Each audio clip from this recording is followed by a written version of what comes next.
नमस्कार, मी सुप्रिया. माझ्या Supriya Patil art and blog चॅनलमध्ये तुमचं पुन्हा एकदा मनापासून स्वागत करते. आपले महाराष्ट्रीयन परंपरागत सण कोणतेही असो ते उत्साहाने आपण सर्वजण साजरे करतोच. त्यात दिवाळी असो, गणेश चतुर्थी असो किंवा नागपंचमी असो, आपण प्रत्येक सणाला फराळ हा करतोच. आणि नागपंचमी आणि दिवाळी म्हटलं की सर्वात पहिले आठवतो तो म्हणजे खमंग, कुसकुशीत आणि तोंडाची चव वाढवणारा चटकदार चिवडा. तर चिवडा हा भरपूर प्रकारे बनवला जातो. तर आज आपण कमी साहित्यामध्ये घरच्या घरी चिवडा कसा बनवायचा आणि तो झटपट कसा बनवायचा हे आज आपण बघणार आहोत. तर व्हिडिओ शेवटपर्यंत पहा, अजिबात स्किप करू नका. लगेच रेसिपीला सुरुवात करूयात. त्याआधी साहित्य कोणकोणते लागेल आपण बघून घेऊयात. चिवडा बनवण्यासाठी मी इथं 1 किलो पोहे घेतलेले आहेत.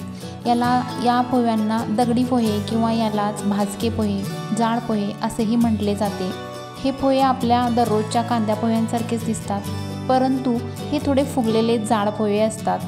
तर हे बघा, हे अशा पद्धतीने बाजारात मिळतात. पहिल्यांदा हे पोहे मी छान चाळून चांगले साफ करून घेतलेले आहेत, कारण बऱ्याच वेळा पोह्यांमध्ये लहान लहान खडे, धूळ असते, त्यामुळे ते व्यवस्थित करून घ्यायचे आहेत. आणि बऱ्याच वेळा या पोह्यांचा चुरा झालेला असेल तर तो देखील चाळल्यामुळे निघून जातो.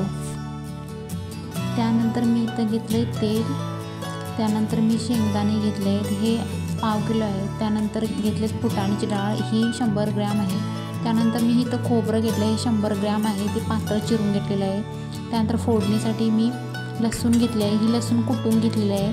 त्यानंतर कढीपत्ता, जिरं, मोहरी, हिंग, बडेशूप, हळद, लाल तिखट, काश्मीरी लाल तिखट, चवीसाठी मीठ आणि साखर ही बारीक करून घेतलेली आहे. आणि हा रुचिराचा चिवडा मसाला. तर आता आपण चिवडा बनवायला घेऊयात. इथं मी गॅसवरती तेल गरम करण्यासाठी ठेवलं होतं आणि आपलं तेल मस्त असं गरम झालेलं आहे. त्यामध्ये आता आपण पहिल्यांदा शेंगदाणे तळून घ्यायचे आहेत. शेंगदाणे एकदम खमंग आणि कुरकुरीत असे तळून घ्यायचे आहेत. चिवड्यामध्ये शेंगदाणे किंवा इतर काही ड्रायफ्रूट्स तुम्हाला घालायचे असतील तर ते तुमच्या आवडीनुसार कमी जास्त प्रमाणात घालू शकता.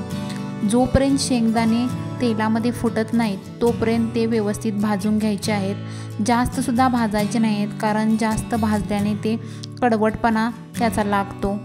शेंगदाणे भाजलेले आहेत तर ते ओळखायचे कसे, तर ते तेलामध्ये फुटले गेले पाहिजेत.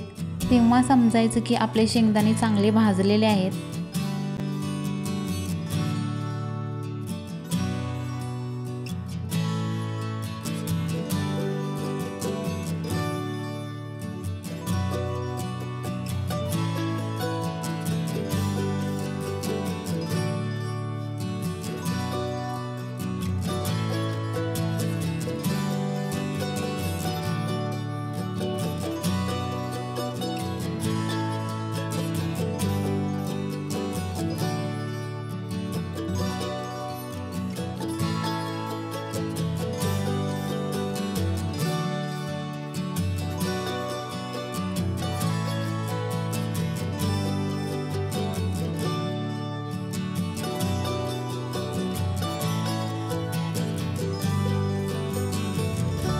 हे बघा, आपले शेंगदाणे तेलामध्ये फुटू लागले आहेत आणि चांगले भाजले गेलेले आहेत. आता ते आपण एका बाउलमध्ये काढून घेऊयात बाजूला.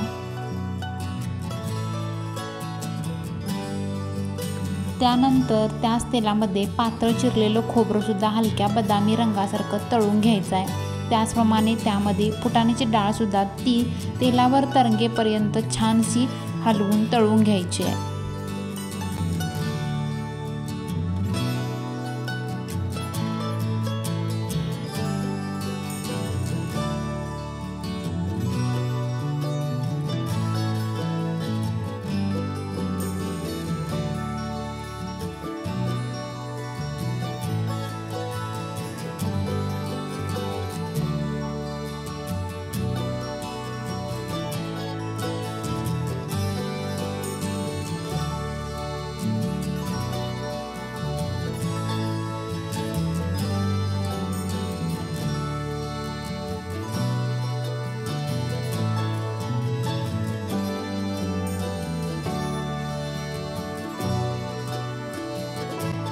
तर इथं आपले आता शेंगदाणे, डाळ आणि खोबरं चांगलं तळून घेतलेलं आहे। तर आता आपण आपला मसाला तयार करून घेऊया। मसाला तयार करण्यासाठी इथं मी 1.5 वाटी होईल एवढं तेल घेतलेलं आहे आणि या तेलामध्येच आता फोडणी द्यायची आहे। या तेलामध्ये सर्वप्रथम जिरे, मोहरी, हिंग, कढीपत्ता, मीठ टाकून व्यवस्थित भाजून घ्यायचं आहे। त्यानंतर याच्यामध्येच लसूणच्या पाकळ्या घालून व्यवस्थित ते पण भाजून घ्यायचं आहे।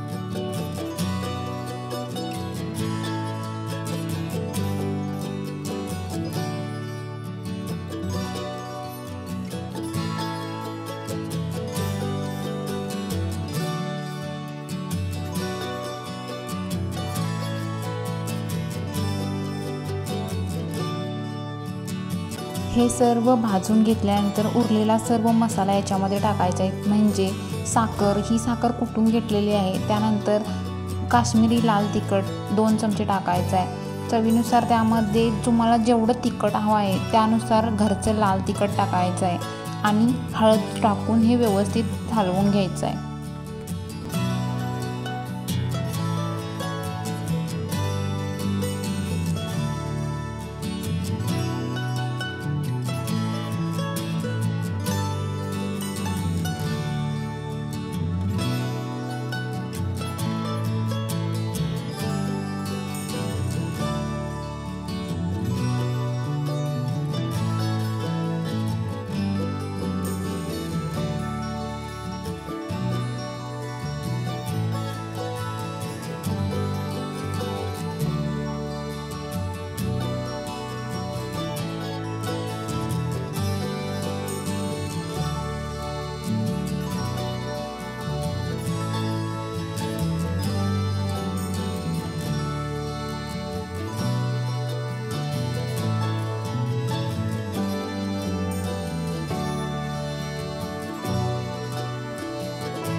हा सर्व मसाला एकत्र केल्यानंतर त्याच्यामध्ये तळलेले शेंगदाणे, तळलेलं खोबरं आणि तळलेली फुटाण्याची डाळ हे सर्व एकत्रित करून त्याला व्यवस्थित गरम करून घेऊन त्या पोह्यांमध्ये घालायचं आहे। आता हा आपला मसाला इथं तयार झालेला आहे। आता हा मसाला या पोह्यामध्ये ओतायचा आहे आणि व्यवस्थित मिक्स करायचा आहे।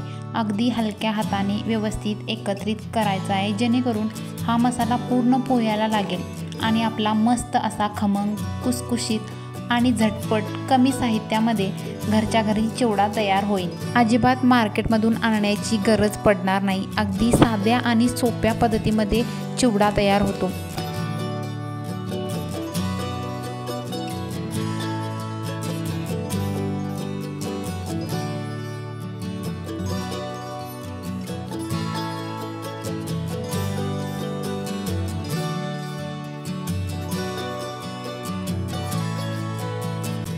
हा तयार झालेला आहे आपला खमंग, कुसकुशीत आणि झटपट झालेला चिवडा। तुम्ही बघू शकता किती सुंदर चिवड्याला कलर आलेला आहे। आणि हो, तुम्हाला कसा वाटला हे नक्की कमेंटद्वारे सांगा आणि एकदा नक्की ट्राय करा। आणि हो, व्हिडिओला लाईक, शेअर आणि सबस्क्राईब करायला विसरू नका। धन्यवाद।